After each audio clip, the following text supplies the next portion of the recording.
So, what's a conversation? We'd like to think that it's a process in which I say something, hopefully you think about it a bit, and you respond with your own ideas and impressions. In reality, most conversations you will engage in are a process through which both people will be regulating their emotional state.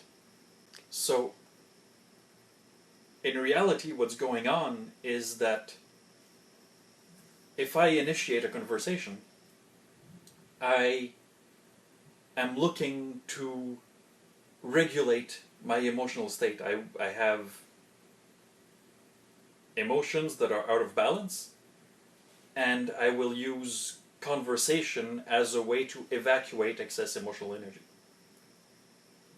So I will be saying something, and although I'm talking to you, what I am really speaking to are my own emotions.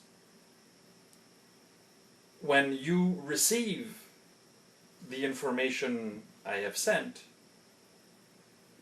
most of the time you will be listening not to what I've said, but to how what I have said has changed your emotional state.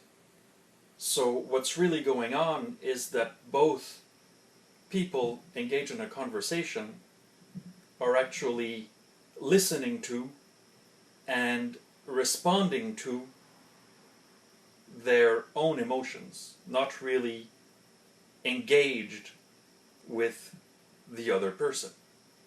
So the question is, if people are not actually listening to one another, are not engaged with one another in a typical conversation, why is it that conversation between neurotypicals have a flow to them, while conversation between neurotypicals and autistic people tend to crash and burn?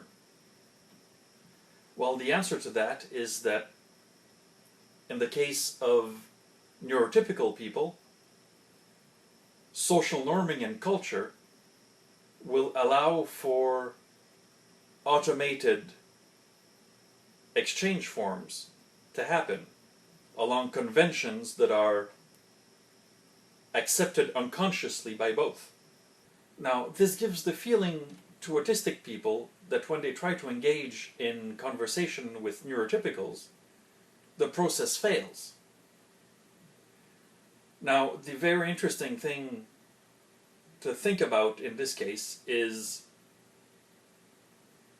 if we sense that a failure has occurred, have we actually thought of the purpose of our conversation before initiating it?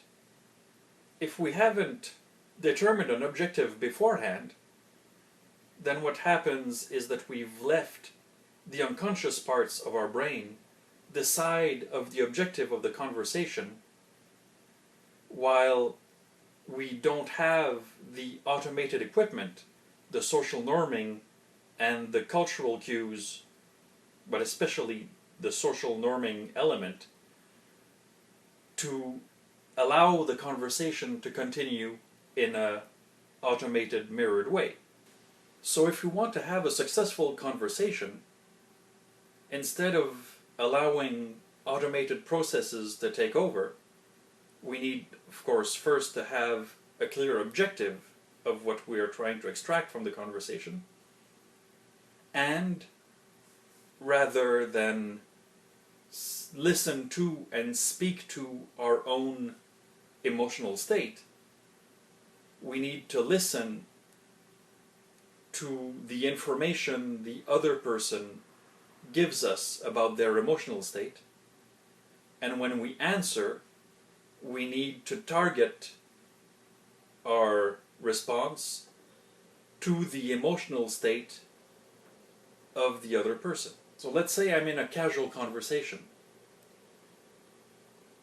If I follow this process, the other person I'm talking to will sense that I have actually contributed to his emotional well-being during our conversation, and that will give the other person a sense that the interaction has been positive, and it will leave them with a favorable impression of us. Now, if my conversation has a specific objective, I can either be asking for a favor, or I can be trying to negotiate through a conflict situation with another person, then I can target that person's emotions, because they will always be giving me a lot of information in what they say about how they feel. And I will be able to target their emotional state in order to bring it to the emotional state that I want, in order to have a successful conclusion to the objective that I've set for the conversation. For most people, neurotypicals and autistic people included, the most common reason they will start talking is because they have anxiety. It can be very low-level anxiety, barely at a level that registers as a conscious feeling. But when people have this kind of emotional imbalance, they'll either start twitching or they'll start talking. If someone starts a conversation to adjust their anxiety, I have to be careful in my response not to amplify that anxiety. It's something that can be quite difficult if I'm not aware of what I'm doing, which most people are not. If someone starts a conversation with me in order to regulate their own anxiety, and I respond to regulate my insecurities, this conversation is going to get confrontational very fast. So, understanding how people communicate unconsciously, and the skill set of obtaining the most out of communication, these are skills that are beneficial not only to autistic people, but also to neurotypicals. It is something fundamental that will increase the quality of life of anyone who does it. So experiment with that. Play with it. Try listening to people and finding in what they say the emotional content that they're carrying.